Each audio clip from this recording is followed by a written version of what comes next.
You said earlier that you've dealt with a lot of businesses going into liquidation.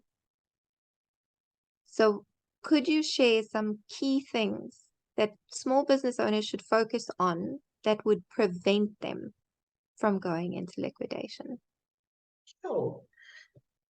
The key factor that you've got to look at, and Tamryn will tell you this time and time again, is profit. People get confused between revenue and profit. So they start making lots of money, but they haven't, or a lot of turnover, but they haven't looked at how much profit they're actually making and what they can afford to spend.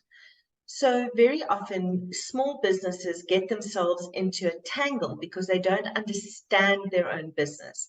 They don't understand the financial aspects.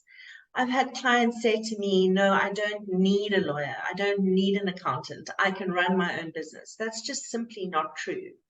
You wouldn't go into battle without knights at your side in the olden days. So why would you go into the huge and boundless world of business without people at your side?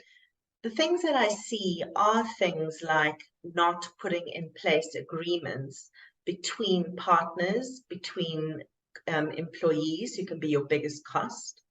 I see people not costing their leases properly, and their lease can be an enormous expense and can really sink a company.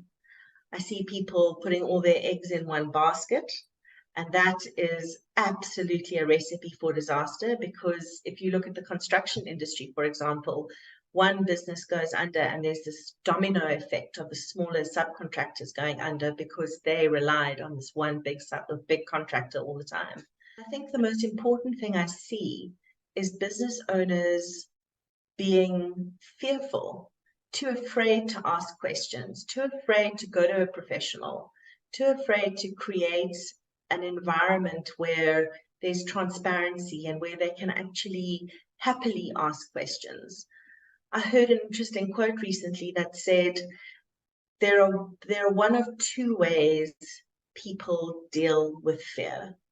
The one is that they pretend it isn't there and they don't want to dig deep, and they ask other people to help them, but in a way that is unhelpful, in the sense that they want somebody else to do the work for them.